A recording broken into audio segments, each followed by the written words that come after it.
tout le monde! On est dans la 6e vidéo de notre série de formation en compétences numériques. On va explorer les dimensions produire du contenu avec le numérique et mettre à profit le numérique pour l'inclusion et la diversité.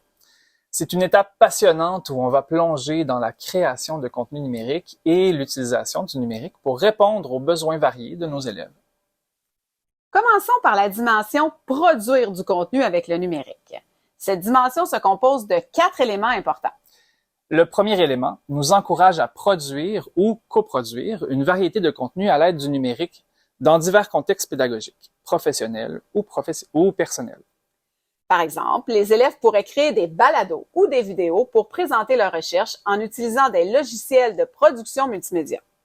Le deuxième élément met en avant l'importance de choisir les bons outils numériques de production en fonction de nos besoins. Un enseignant pourrait sélectionner un logiciel de création de contenu multimédia pour permettre aux élèves de construire des présentations interactives. Le troisième élément nous encourage à utiliser différents médias tels que texte, son, images pour manipuler des données numériques. Imaginez des élèves créant un site web pour raconter l'histoire d'un événement historique en combinant texte, images et enregistrement audio. Enfin, le dernier élément souligne l'importance de consulter et d'utiliser des contenus disponibles dans notre environnement immédiat ou virtuel, tout en respectant les droits d'auteur et la légalité. Par exemple, les élèves pourraient utiliser des images libres de droit dans leur présentation pour illustrer leurs idées. Passons maintenant à la dimension « Mettre à profit le numérique pour l'inclusion et la diversité ». Cette dimension comporte 3 éléments clés. Le premier élément nous pousse à utiliser des stratégies et des outils numériques pour répondre à des besoins diversifiés et surmonter les obstacles. Pensez à un enseignant utilisant des logiciels d'aide à l'écriture pour soutenir les élèves ayant des difficultés en orthographe.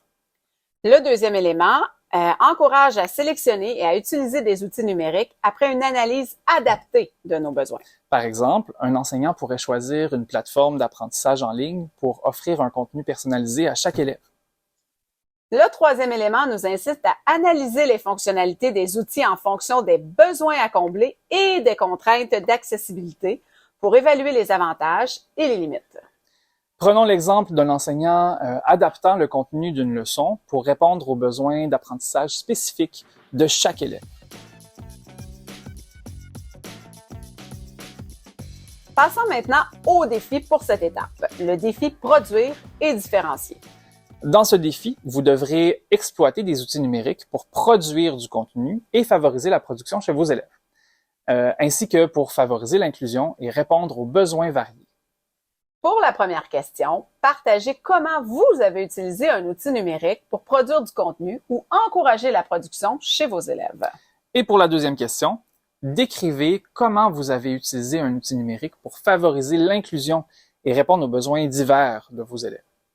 Ce défi vous aidera à développer vos compétences en création de contenu numérique et en personnalisation de l'apprentissage pour tous les élèves.